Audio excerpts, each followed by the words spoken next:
U.S. Vice President Kamala Harris heads to Poland today to discuss the next steps that the U.S. and its allies should take to support Ukraine through military and humanitarian assistance.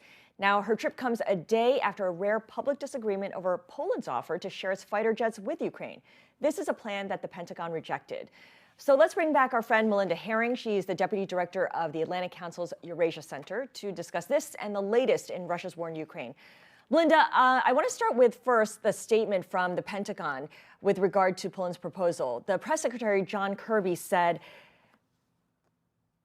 here we go, the prospect of fighter jets at the disposal of the U.S. government, departing from a U.S. NATO base in Germany to fly into airspace that is contested with Russia over Ukraine, raises serious concerns for the entire NATO alliance. Now, we know that Ukraine desperately needs military help, and Poland wants to send over its MiG-29 fighter jets to Ukraine. Help me understand why this has become so problematic for the U.S.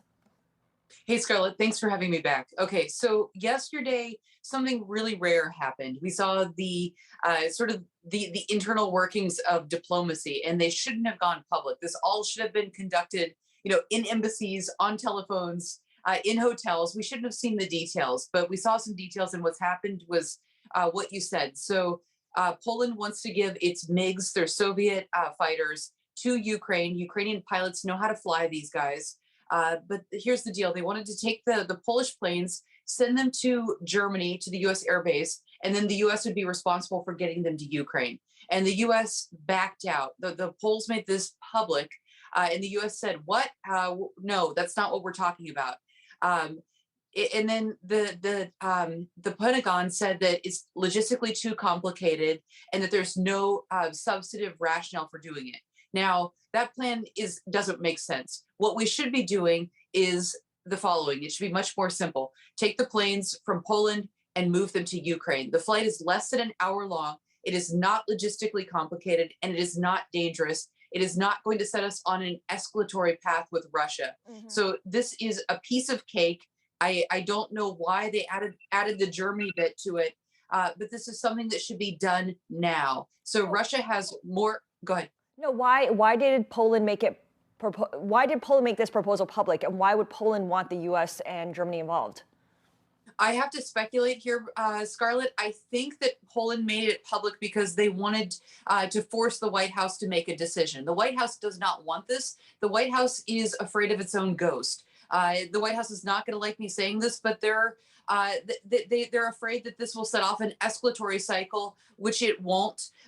But they needed to be goaded into doing this. It's an easy decision, and it should be made today. The good news is that this decision is still on the table, and Kamala Harris is trying to work out the details now. Do you see a solution to this by the end of today? I don't know. I'm not privy to these conversations, but this is not a hard, logistically complicated task. I talked to military experts yesterday. They said that with a little bit of creativity, this can happen relatively quickly. Okay, so there are potential workarounds here that could be considered, yes. And hopefully this is something that they'll do undercover and not negotiating out in the public the way that this offer has been. Poland is really in a very unique situation because it shares borders with Ukraine, and it's absorbed a lot of refugees, a lot of people who have left Ukraine. And I guess there's a level of concern here that Poland might be targeted by Russia as a result. What's your level of concern that Russia might turn to Poland next? They're not going to attack Poland. Poland is a member of NATO, and Russia does not want a confrontation with NATO. So Poland has said, we'll give you these MiGs. I think it's about 30 MiGs.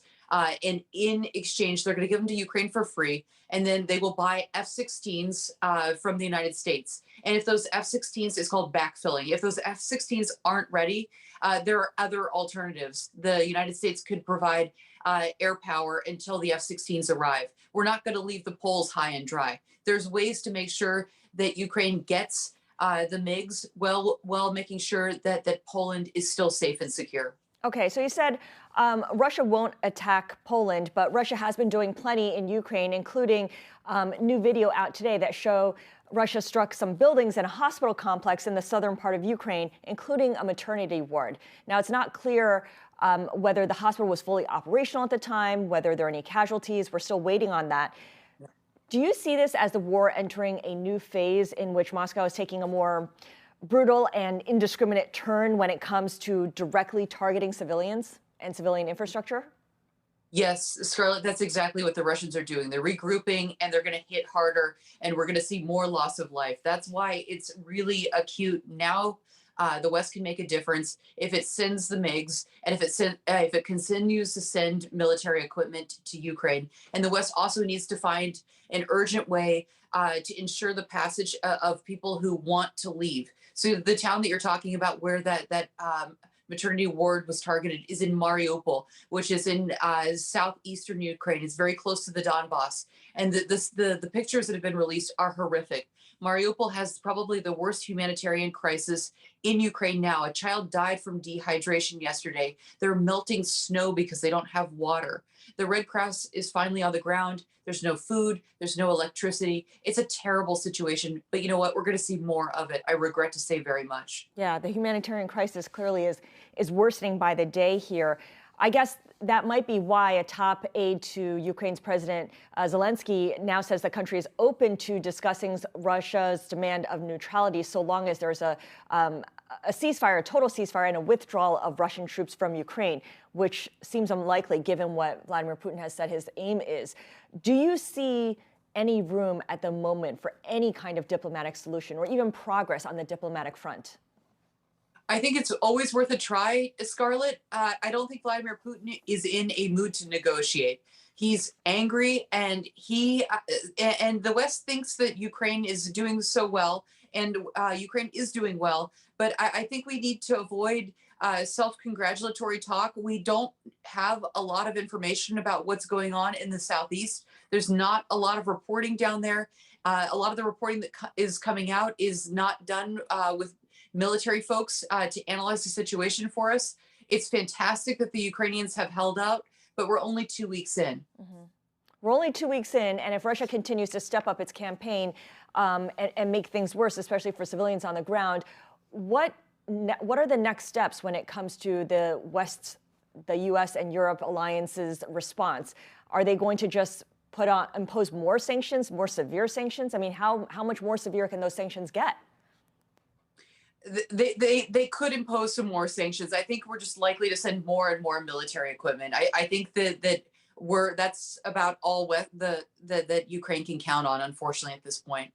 So Russia knows that as well, that the U.S. Correct. and Europe can only send more military equipment, and they can't even figure out how to do that if you look at the whole situation with Poland. How does Vladimir Putin fold that into his next step?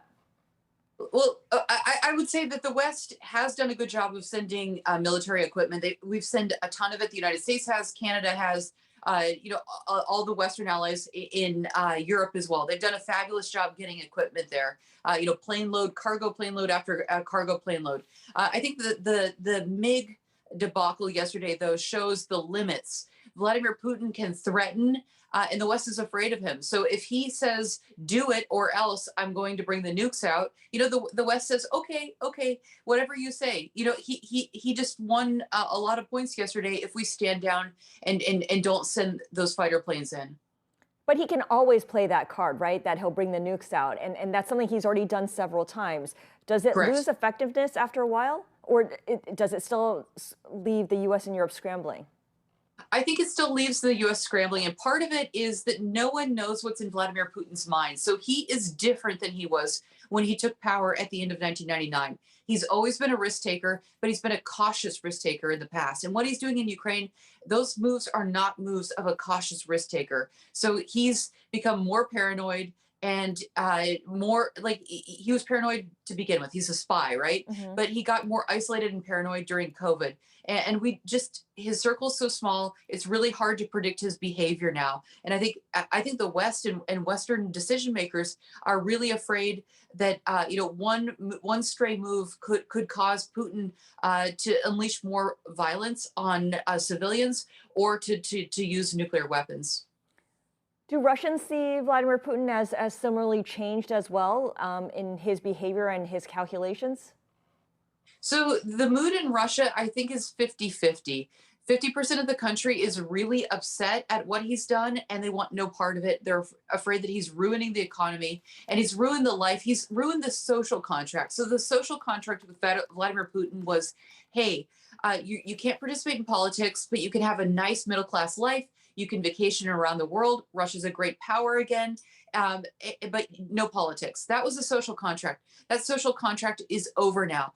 Middle class Russians can't travel. They can't use their Visa cards abroad. They are the pariah state. They're like North Korea. They can't participate in international sporting events or international music events anymore. And the joke there, Scarlett, is now we're going to have to drive Soviet Ladas. The only problem is that Soviet Ladas require German parts, so we won't even be able to drive Ladas anymore. But then there's another 50% of the country that is pro-Putin, and they're using something that's really dangerous. You may have noticed that people are walking around with black T-shirts with a white Z on them. Yeah. Have you seen that? Yeah. The Russian gymnast Ivan Kuliak displayed the letter Z while he was up on the podium in Qatar, standing next to a Ukrainian rival. Yeah. So what's interesting about that is it's a pro-war symbol, and it started when Russia invaded Ukraine again 14 days ago. So the convoys that were going into Ukraine were marked with a Z, and it's normal to mark your convoys to make sure that you don't accidentally shoot them, that you don't drop a bomb on your stuff. What does Z mean though? What does it represent? Is it Z for Zelensky? I don't know. But the pro-Russian, the pro-Putin crowd has taken up this letter and they're putting it on their lapel and they're putting it on their T-shirt to show their support for President Putin. And notably, they're doing it in a way so that the rest of the world can see as well, right? I mean, they're posting it on social media. That gymnast knew that by putting that Z on his shirt, that the rest of the world would see that as well. That's absolutely right. What's the takeaway there when it comes to how the Russian public feels about how the course of this conflict is going? I mean, what's Putin's takeaway on that? So I think about half the population supports him. Maybe it's less. We don't have good polling on this yet. Before Russia invaded Ukraine, again, 60% of Russians supported the illegal annexation of Crimea and independence for the fake People's Republics. Yeah. That was before the 24th, though. So I don't know what the numbers are now. I think it's 50-50. But what does the symbol Z represent? It represents defiance. It represents that we are totally and fully committed to Vladimir Putin's Russia. And we don't care what he does. We will support him regardless. That's what that Z means. Wow. So if the war continues, as many suspect it will, how do you see this changing the Russian public's perception of how things are going, given that they are suffering under the weight of all the sanctions? As you said, they can't go out and enjoy the social contract that is part of Russian life.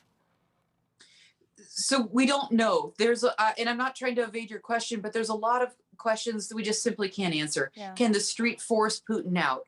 At this point, no. If Putin were forced out, would his replacement be any better or worse? We don't know.